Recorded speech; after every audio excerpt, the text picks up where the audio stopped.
ಇಂದು ನಾನು ಮಾಡುವ ರೆಸಿಪಿ ಬಸ್ಸಾರು ಮತ್ತು ಸೊಪ್ಪಿನ ಪಲ್ಯ. ಬಸ್ಸಾರು ಕರ್ನಾಟಕದ ಒಂದು ಸಾಂಪ್ರದಾಯಿಕ ಅಡುಗೆಯಾಗಿದೆ. ಬಸ್ಸಾರು ಎಂದರೆ ಬಸಿದ ಸಾರು ಎಂದರ್ಥ. ಈ ಬಸ್ಸಾರು ರುಚಿಯ ಜೊತೆಗೆ ಆರೋಗ್ಯಕ್ಕೆ ತುಂಬಾನೇ ಒಳ್ಳೆಯದು. ಸಬ್ಬಸಿಗೆ ಸೊಪ್ಪನ್ನು ಬಳಸಿಕೊಂಡು ಬಸ್ಸಾರನ್ನು ಮಾಡಲಾಗುವುದು. ರುಬ್ಬಿ ಮಾಡುವ ಈ ಬಸ್ಸಾರನ್ನು ಮುದ್ದೆ ಅಥವಾ ಅನ್ನದ ಜೊತೆಗೆ ತಿನ್ನಲು ತುಂಬಾ ರುಚಿಕರವಾಗಿರುತ್ತೆ. ಇದೇ ಸಾಮಗ್ರಿಗಳನ್ನು ಬಳಸಿಕೊಂಡು ಸೊಪ್ಪಿನ ಪಲ್ಯ ಮಾಡಬಹುದು. ಇದು ದೇಹಕ್ಕೆ ಅಗತ್ಯವಿರುವ ಪೌಷ್ಟಿಕಾಂಶಗಳು ಮತ್ತು ಕಬ್ಬಿಣಾಂಶಗಳು ಒದಗಿಸುತ್ತದೆ. ಹಾಗಾಗಿ ಬಸ್ಸಾರು ಮತ್ತು ಸೊಪ್ಪಿನ ಪಲ್ಯ ನಮ್ಮ ಆರೋಗ್ಯಕ್ಕೆ ತುಂಬಾ ಒಳ್ಳೆಯದು. ಇದು ಮಾಡುವುದು ಬಹಳ ಸುಲಭ, ಆದರೆ ಅಷ್ಟೇ ರುಚಿಕರ. ಬನ್ನಿ ಇದನ್ನು ಹೇಗೆ ಮಾಡುವುದೆಂದು ಹೇಳುವೆ. ಆದರೆ ಅದಕ್ಕೂ ಮೊದಲು ನಮಸ್ಕಾರ, ಪಾಕಶಾಸ್ತ್ರ ಚಾನಲ್ಗೆ ಸ್ವಾಗತ. ನಾನು ಸುರೇಖಾ ತಳ್ವಾರ್. ನಮ್ಮ ಚಾನಲ್ಗೆ ಸಬ್ಸ್ಕ್ರೈಬ್ ಮಾಡಿಲ್ಲ ಅಂದರೆ ದಯವಿಟ್ಟು ಸಬ್ಸ್ಕ್ರೈಬ್ ಮಾಡಿ. ಹಾಗೆ ಪಕ್ಕದಲ್ಲಿರೋ ಬೆಲ್ ಐಕನ್ ಪ್ರೆಸ್ ಮಾಡಿ. ಬೆಲ್ ಐಕನ್ ಪ್ರೆಸ್ ಮಾಡೋದ್ರಿಂದ ನಮ್ಮ ಹೊಸ ವಿಡಿಯೋ ನೋಟಿಫಿಕೇಷನ್ ನಿಮಗೆ ಬರುತ್ತೆ. ಬಸ್ಸಾರು ಮಾಡೋ ವಿಧಾನ ನೋಡ್ಕೊಳ್ಳೋಣ. ಮೊದಲಿಗೆ ನಾನು ಸಾರು ಮಾಡ್ತಾಯಿದ್ದೀನಿ. ಇದಾದಮೇಲೆ ನಾನು ಪಲ್ಯ ಮಾಡೋದನ್ನು ತೋರಿಸ್ತಾ ಇದ್ದೀನಿ. ಮೊದಲಿಗೆ ನಾನು ಒಂದು ಪಾತ್ರೆಯಲ್ಲಿ ಸ್ವಲ್ಪ ನೀರು ಹಾಕ್ತಾಯಿದ್ದೀನಿ. ನೀರು ಹಾಕ್ಕೊಂಡು ಸ್ವಲ್ಪ ಹೆಸರು ಕಾಳು, ಮೊಳಕೆ ಕಾಳು, ಸ್ವಲ್ಪ ಬೀನ್ಸು, ಸ್ವಲ್ಪ ತೊಗರಿ ಬೇಳೆನ ನಾನು ತೊಳೆದಿಟ್ಕೊಂಡಿದ್ದೀನಿ, ಅದನ್ನು ಹಾಕ್ತಾಯಿದ್ದೀನಿ. ಇದಕ್ಕೆ ಒಂದು ಅರ್ಧ ಟೇಬಲ್ ಸ್ಪೂನಷ್ಟು ಅರಿಶಿಣ ಪುಡಿ ಹಾಕ್ತಾಯಿದ್ದೀನಿ. 1 ಟೇಬಲ್ ಸ್ಪೂನಷ್ಟು ನಾನು ಎಣ್ಣೆ ಹಾಕ್ತಾಯಿದ್ದೀನಿ. ಈ ಎಣ್ಣೆ ಹಾಕೋದ್ರಿಂದ ಉಕ್ಕಿ ಬರೋದಿಲ್ಲ, ಹಾಗಾಗಿ ಸ್ವಲ್ಪ ಎಣ್ಣೆ ಹಾಕ್ತಾಯಿದ್ದೀನಿ. ಇದಕ್ಕೆ ಸ್ವಲ್ಪ ಉಪ್ಪು ಹಾಕ್ತಾಯಿದ್ದೀನಿ ನಾನೀಗ. ಇದನ್ನು ಉಪ್ಪು ಹಾಕ್ಬಿಟ್ಟು ಒಂದು ಮುಚ್ಚಳ ಸ್ವಲ್ಪ ಓಪನ್ ಇಟ್ಬಿಟ್ಟು ನಾವು ಇದನ್ನು ಬೇಯಿಸ್ಕೋಬೇಕು. ಇದೊಂದು ಅರ್ಧ ಭಾಗದಗಿಂತಲೂ ಸ್ವಲ್ಪ ಜಾಸ್ತಿ ಬೆಂದರೆ ಚೆನ್ನಾಗಿರುತ್ತೆ. ಪೂರ್ತಿಯಾಗಿ ಬೇಯಿಸ್ಕೋಬಾರ್ದು, ಯಾಕಂದರೆ ನಾವು ಸೊಪ್ಪು ಮುಂಚೆ ಹಾಕೋದಿಲ್ಲ. ನಾನು ಈ ಥರ ಮೊದಲೇ ಬೇಳೆ ಕಾಳುಗಳೆಲ್ಲ ಬೇಯಿಸ್ಕೊಂಡು ಆಮೇಲೆ ನಾನೀಗ ಸೊಪ್ಪು ಹಾಕ್ತಾಯಿದ್ದೀನಿ. ಒಂದು ಅರ್ಧದಷ್ಟು ಬೆಂದಿದೆ ಈಗ ಕಾಳು ಬೇಳೆ. ಈಗ ನಾನು ಸೊಪ್ಪು ಹಾಕ್ತಾಯಿದ್ದೀನಿ. ಸೊಪ್ಪು ಹಾಕಿದ್ಮೇಲೆ ನಾನೊಂದು 5 ನಿಮಿಷ ಬೇಯಿಸ್ತಾ ಇದ್ದೀನಿ. ಅಷ್ಟೊತ್ತಿಗೆ ಸೊಪ್ಪೆಲ್ಲ ಬೆಂದಿರುತ್ತೆ ಇದ್ರ ಜೊತೆಗೆ. ನೋಡಿ, ಪೂರ್ತಿಯಾಗಿ ಬೇಯಿಸ್ಕೊಂಡ್ಬಿಟ್ರೆ ಪಲ್ಯ ಚೆನ್ನಾಗಿರೋದಿಲ್ಲ, ಹಾಗಾಗಿ ಸ್ವಲ್ಪ ಗಟ್ಟಿ ಇರಬೇಕು. ನೋಡಿ, ಈ ಥರ ಪ್ರೆಸ್ ಮಾಡಿದಾಗ ಜೋರಾಗಿ ಪ್ರೆಸ್ ಮಾಡಿದ್ರೆ ಪುಡಿ ಆಗಬೇಕು. ಅಷ್ಟರ ಮಟ್ಟಿಗೆ ನಾವು ಇದನ್ನು ಬೇಯಿಸ್ಕೋಬೇಕು. ನೋಡಿ, ಈಗೆಲ್ಲ ಬೆಂದಿದೆ. ನಾನು ಇದನ್ನು ಸೋದಿಸ್ಕೋತಾ ಇದ್ದೀನಿ. ನೋಡಿ, ಈ ಥರ ಒಂದು ಪಾತ್ರೆ ಇಟ್ಕೊಂಡು ಇದು ಚಾಳಣಿಯಲ್ಲಿ ಇಟ್ಕೊಂಡು ಇದನ್ನು ಸೋಸ್ಕೊಬೇಕು. ಈ ಥರ ಇದರಲ್ಲಿರೋ ನೀರೆಲ್ಲ ಜಾನ್ಬೇಕು, ಅಲ್ಲಿವರೆಗೂ ನಾವು ಇದನ್ನು ಸೋಸ್ಕೋಬೇಕು. ಇದೆಲ್ಲ ನೀರು ಜಾನವರೆಗೂ ನಾನೀಗ ಒಗ್ಗರಣೆಗೆ ರೆಡಿ ಮಾಡ್ಕೋತಾ ಇದ್ದೀನಿ ಸಾರಿಗೆ. ಇದಕ್ಕೆ ಒಗ್ಗರಣೆಗೆ ನಾವು ಇದು ರುಬ್ಬೋದಕ್ಕೆ ಮಸಾಲೆ ಇದು. ಇದಕ್ಕೆ ನಾನು 1 ಟೇಬಲ್ ಸ್ಪೂನಷ್ಟು ಎಣ್ಣೆ ಹಾಕಿದ್ದೀನಿ. ಇದಕ್ಕೆ ಸ್ವಲ್ಪ ನಾನು ಬೆಳ್ಳುಳ್ಳಿ ಹೆಸರುಗಳು ಹಾಕಿದ್ದೀನಿ.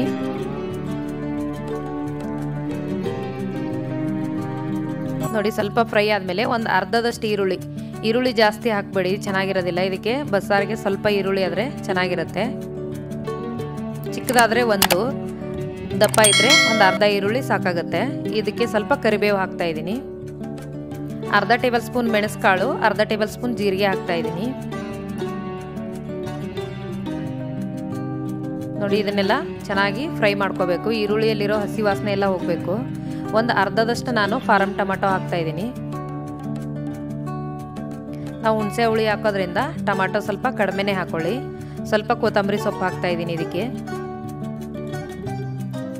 ನೋಡಿ, ಈಗ ಆಲ್ಮೋಸ್ಟ್ ಎಲ್ಲ ಫ್ರೈ ಆಗಿದೆ. ಇದಕ್ಕೆ ನಾನು ಕಾಯಿ ತುರಿ ಹಾಕ್ತಾ ಇದ್ದೀನಿ. ಇದರಲ್ಲಿ ಅರ್ಧದಷ್ಟು ಕಾಯಿ ತುರಿ ನಾನು ಸಾರಿಗೆ ಹಾಕೋತಾ ಇದ್ದೀನಿ. ಒಂದು ಅರ್ಧದಷ್ಟು ನಾನು ಪಲ್ಯಗೆ ಎತ್ತಿಟ್ಕೋತಾ ಇದ್ದೀನಿ. ಇದನ್ನು ಕಾಯಿ ಫ್ರೆಶ್ ಆಗಿ ತಗೊಂಡ್ರೆ ಟೇಸ್ಟ್ ತುಂಬಾ ಚೆನ್ನಾಗಿರುತ್ತೆ ಸಾರ್ದು. ನೋಡಿ, ಕಾಯಿ ಹಾಕಿದ್ಮೇಲೆ ಜಾಸ್ತಿ ಹೊತ್ತು ಫ್ರೈ ಮಾಡ್ಕೋಬೇಡಿ. ನೋಡಿ, ಈಗ ಇದು ಫ್ರೈ ಆಗಿದೆ. ಇದು ಮಿಕ್ಸಿ ಮಾಡ್ಕೋತಾ ಇದ್ದೀನಿ. ಇದಕ್ಕೆ ಸ್ವಲ್ಪ ಬೇಯಿಸಿರೋ ಬೇಳೆ ಸೊಪ್ಪು ಸ್ವಲ್ಪ ಹಾಕ್ಕೊಂಡ್ರೆ ಸಾರು ಟೇಸ್ಟ್ ಚೆನ್ನಾಗಿರುತ್ತೆ. ಇದಕ್ಕೆ ನಾನು ಒಂದು ನಿಂಬೆ ಗಾತ್ರದಷ್ಟು ಹುಣಸೆಹಣ್ಣು ಹಾಕ್ತಾ ಇದ್ದೀನಿ. MTR ಸಾಂಬಾರು ಪೌಡ್ರ್ ತೊಗೊಂಡಿದ್ದೀನಿ. ಮನೇಲಿ ಮಾಡಿರೋ ಸಾಂಬಾರು ಪೌಡ್ರ್ ಆದರೆ ಇನ್ನೂ ಒಳ್ಳೆಯದು. ನೋಡಿ, ರುಬ್ಬಿದ್ದೀನಿ ನಾನೀಗ. ಇದನ್ನೆಲ್ಲ ಈ ಥರ ನುಣ್ಣಗೆ ಪೇಸ್ಟ್ ಮಾಡ್ಕೋಬೇಕು. ಈಗ ಸಾರಿಗೆ ಒಗ್ಗರಣೆ ಹಾಕೋತಾ ಇದ್ದೀನಿ. ಎಣ್ಣೆ ತುಂಬ ಕಡಿಮೆನೇ ಹಾಕ್ಕೊಳ್ಳಿ, ಎಣ್ಣೆ ಜಾಸ್ತಿ ಏನು ಬೇಕಾಗಿಲ್ಲ, ಟೇಸ್ಟ್ ಚೆನ್ನಾಗೇ ಇರುತ್ತೆ. ಇದಕ್ಕೆ ಒಂದು ಅರ್ಧ ಟೇಬಲ್ ಸ್ಪೂನಷ್ಟು ನಾನು ಸಾಸಿವೆ ಹಾಕ್ತಾ ಇದ್ದೀನಿ. ಸಾಸಿವೆ ಸಿಡಿದಿದೆ. ಈಗ ಕರಿಬೇವು ಹಾಕ್ತಾ ಇದ್ದೀನಿ. ಇದಕ್ಕೆ ಬ್ಯಾಡಗೆ ಮೆಣಸಿನ್ಕಾಯಿ, 2 ಬ್ಯಾಡಗೆ ಮೆಣಸಿನ್ಕಾಯಿನ ನಾನು ಮುರಿದ್ಬಿಟ್ಟು ಹಾಕ್ತಾ ಇದ್ದೀನಿ. ಇದೆಲ್ಲ ಸ್ವಲ್ಪ ಕರಿಬೇವು ಕ್ರಿಸ್ಪಿ ಆಗೋವರೆಗೂ ನಾವು ಇದನ್ನು ಫ್ರೈ ಮಾಡ್ಕೋಬೇಕು. ನೋಡಿ, ಈಗ ಬಸ್ತಿರೋ ನೀರಿದು, ಬೇಳೆ ಬಸ್ತಿರೋ ನೀರು.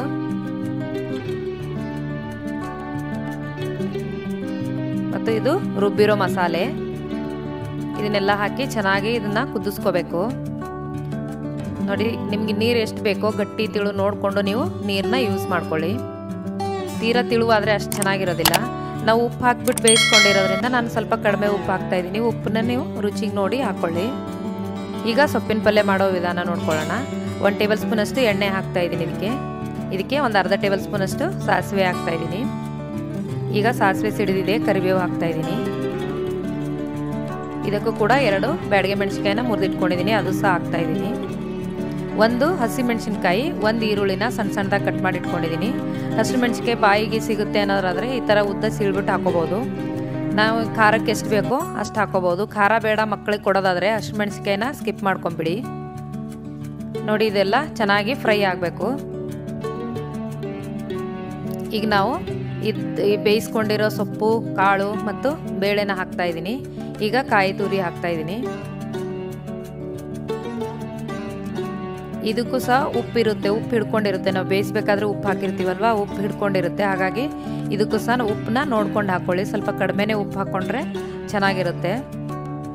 ನೋಡಿ, ನಾನೊಂದು ಅರ್ಧ ಟೇಬಲ್ ಸ್ಪೂನಷ್ಟು ನಾನು ಉಪ್ಪು ಹಾಕ್ತಾಯಿದ್ದೀನಿ. ಯಾಕಂದರೆ ಉಪ್ಪು ಬೇಯಿಸುವಾಗ ಹಾಕಿದ್ದೀವಿ, ಹಾಗಾಗಿ ಸ್ವಲ್ಪ ಕಡಿಮೆ ಉಪ್ಪು ಹಾಕ್ತಾಯಿದ್ದೀನಿ.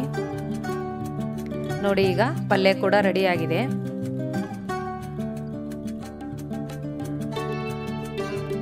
ನೋಡಿ, ಬಸ್ಸಾರು, ಇದು ಸೊಪ್ಪಿನ ಪಲ್ಯ.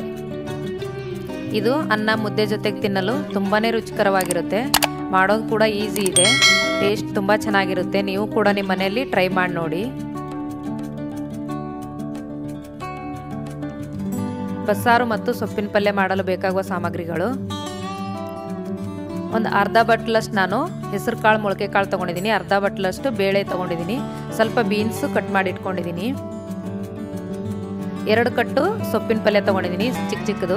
1 ಈರುಳ್ಳಿ ಸಣ್ಣದಾಗಿ ಕಟ್ ಮಾಡಿ ಇಟ್ಕೊಂಡಿದ್ದೀನಿ. 1 ಈರುಳ್ಳಿ ದಪ್ಪ ದಪ್ಪ ಕಟ್ ಮಾಡಿ ಇಟ್ಕೊಂಡಿದ್ದೀನಿ. 1 ಹಸಿರು ಮೆಣಸಿನ್ಕಾಯಿ ಉದ್ದಾಗಿ ಇಟ್ಕೊಂಡಿದ್ದೀನಿ. MTRದು 2 ಟೇಬಲ್ ಸ್ಪೂನು ಸಾಂಬಾರು ಪೌಡ್ರು, ಸ್ವಲ್ಪ ಕರಿಬೇವು, ಒಂದು ಅರ್ಧ ಟೇಬಲ್ ಸ್ಪೂನಷ್ಟು ಜೀರಿಗೆ, ಅರ್ಧ ಟೇಬಲ್ ಸ್ಪೂನಷ್ಟು ಮೆಣಸು, ಒಂದು ಚಿಕ್ಕದು ಟೊಮಟೊ, ಇಲ್ಲಾಂದರೆ ಹಾಫ್ ಟೊಮಟೊ ತೊಗೊಳ್ಳಿ, ಸ್ವಲ್ಪ ಕೊತ್ತಂಬರಿ ಸೊಪ್ಪು, 4 ಬ್ಯಾಡಗೆ ಮೆಣಸಿನ್ಕಾಯಿ, ಸ್ವಲ್ಪ ಬೆಳ್ಳುಳ್ಳಿ ಎಸಳು, ಅರ್ಧ ಟೇಬಲ್ ಸ್ಪೂನ್ ಅರಿಶಿನ, 1 ನಿಂಬೆಗೆ ಹಾಕ್ತಿರೋದಷ್ಟು ಹುಣಸೆ ಹಣ್ಣು, ಅರ್ಧ ಕಾಯಿದು ನಾನು ತುರಿ ಮಾಡಿ ಇಟ್ಕೊಂಡಿದ್ದೀನಿ. ಒಂದು 4 ಟೇಬಲ್ ಸ್ಪೂನು ಎಣ್ಣೆ, 1 ಟೇಬಲ್ ಸ್ಪೂನು ಸಾಸಿವೆ ಮತ್ತು ರುಚಿಗೆ ತಕ್ಕಷ್ಟು ಉಪ್ಪು.